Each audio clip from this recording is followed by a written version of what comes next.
Yadriel is a very special young man. He's queer, transgender, and he practices magic, part of a long legacy of Latin witches. For generations in Yadriel's family, all the men are brujos, with the power to summon a spirit and release it to the afterlife, and all the women are brujas, with the power to heal.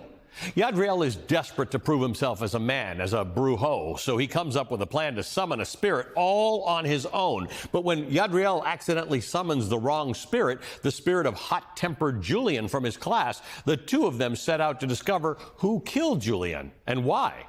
Cemetery Boys by Aidan Thomas is equal parts love story, celebration of Latin culture, coming-of-age tale, and paranormal fantasy. It's almost a genre unto itself. Long-listed for the National Book Award for Young People's Literature and a New York Times bestseller, in fact, it is the first ever book written by a transgender author featuring transgender characters to make it to the New York Times bestseller fiction list. And it's today's Velshi Band Book Club feature. A deft exploration of identity, self-acceptance, and the power of first love, Cemetery Boys is a masterclass in why fantasy isn't just such a popular genre, but why it's used so often to explore complex topics. Fantasy allows abstract ideas to take tangible form in a way that can feel emotionally resonant and easier to understand, especially for young adults. Here, Aidan Thomas uses magic, spirits from the dead, generations-old rituals to explore the very real off-the-page struggle that transgender people face every single day, to be seen and to be understood.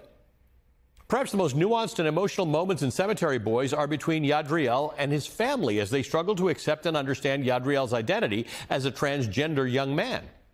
Thomas is careful not to portray Yadriel's tios, and his father and other members of his colorful extended family as hateful or transphobic. Rather, Thomas underscores how painful the slips and the accidental cruelties can be while learning. Cemetery Boys bridges the gap between past and present, between progress and tradition. Yadriel's family, their legacy, their reverence for and respect for their Latin and Brujex traditions are central to the story. Quote, she had many names and iterations, Santa Muerte, Lady of Shadows. It depended on the culture and the language, but each representation and image came down to the same thing. As Yadriel approached her, propelled forward by his desire to serve her, he thought about all the generations of Brujex who had their own Quince ceremonies right here. Men and women who'd emigrated from all over, Mexico and Cuba, even the ancient Incas, Aztecs, and Maya, all bestowed with powers by the ancient gods. A mix of beautifully nuanced, vibrant cultures that came together to make their community whole. Ultimately, though, Cemetery Boys is a story of how powerful and how transformative first love can be.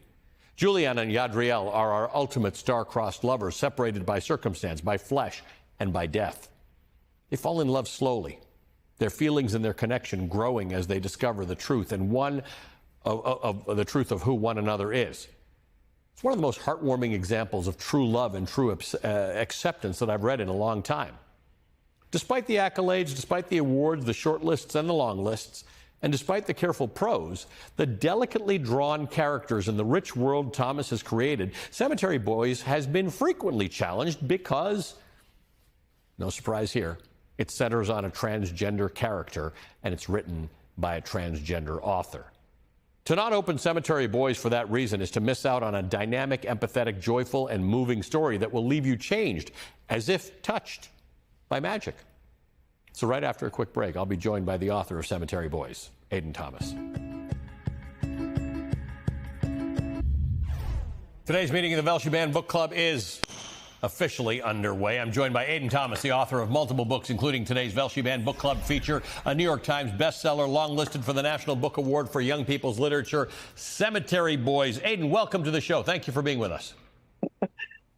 Yeah, thank you so much for having me. It sounds so impressive when you read out all the accolades like that. Well, it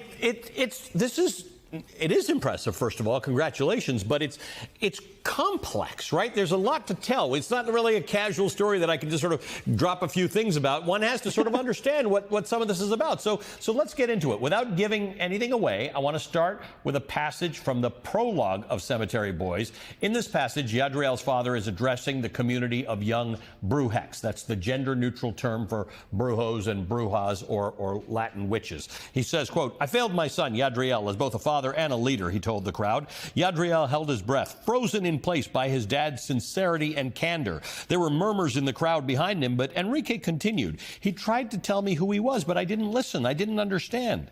He looked at Yadriel. But now I am listening, and I will learn to do better, he promised. Tears prickled behind Yadriel's eyes, but he forced himself to hold it together. Growth isn't a deviation from what we've done before, but a natural progression to honor all those who make this community strong. This passage gets to the heart of what this book is. Tell me more about it. Yeah, I think what it comes down to is within the world of Cemetery Boys, Yadriel's family, like you mentioned, they don't hate him for being trans.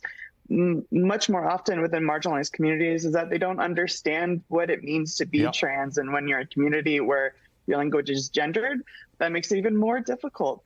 So for me, at the end of this story, to have Enrique, who is the leader of the Brujex, and Yadriel's dad, to make this acknowledgement and a promise to do better is so important, not only for my trans readers, but also for their families, and to see what the impact is and how we're not asking people to change their beliefs. We're just asking them to open up and pull us back in. Is that part of what you are writing? Is that fantasy or is that real? Like, where does that live, this idea that people will actually take that advice? Yeah, I mean, it's both, I would say, a fantasy and what I hope is reality. And I think that that's something about Cemetery Boys. It's not just a book that is for trans kids, which it very much is, but it's also for their family and friends and learning how to best support and love them, especially when it comes to like microaggressions and how do you support us and love us without doing those small hurts that really do build up over time. Talk to me about the small hurts from the perspective of those of us who may impose them, right? Because you deal with it well. Like, how should the rest of us think about the fact that we will probably make mistakes, but what does success look like to you from me?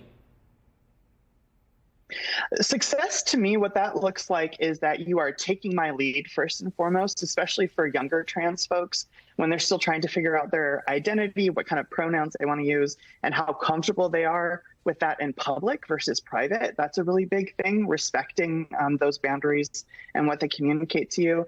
And me as an adult, I have a lot of patience for microaggressions and seeing things like misgendering or like, my dead name popping up. But I think an important thing to remember is that while I have a lot of patience with it, if you meet someone in public and you accidentally dead name or misgender them, this could be the 50th microaggression that they've come across in a day. And so when people lose their patience, like that's a big indicator of why that is. And so for Yadriel's family, it was like all these microaggressions are being like kind of spoken to him. And for me, what was important is to show internally how that hurts Yads. Like we never learn Yads' dead name, even though he is dead named in the book. That wasn't important to me. What's important is the internal hurt that happens when we are trying our best to be accepting of, whatever leniencies our family can give us. Like we're afraid to speak up because we're like, oh, actually, it's he, him. We're afraid that our loved ones are going to be like, okay, well, you know what? I tried and I give up. Yeah. So for me, it was really important to show internally what that looks like and how it can hurt in ways that you can do better.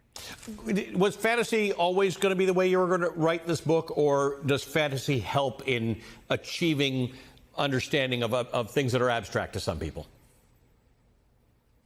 I have always been a fantasy writer. It's funny because when I was a kid, I hated reading. I hated it. I thought it was so boring. And it was because I was always getting these problem novels pushed onto me that were dealing with like important topics, but they were really heavy. And so it was very off-putting to me as a kid. And I also didn't find them like exciting enough. So when I discovered fantasy as a genre, I fell in love with it. And from there, it's like when I was a kid, if you had like shown me a book and you're like, here's a book about a trans boy who is trying really hard to get his community and his family to accept him as being trans, I'd probably be like, no, thanks. That sounds like a real bummer. Sounds too much like my real life. But if you had presented that same book, but then we're like, also there's a really cute like ghost love interest, and there's magic, and there's Dia de Muertos, then I would be like, okay, sign me up. So for me and my writing, it's really important. We're talking about heavy stuff.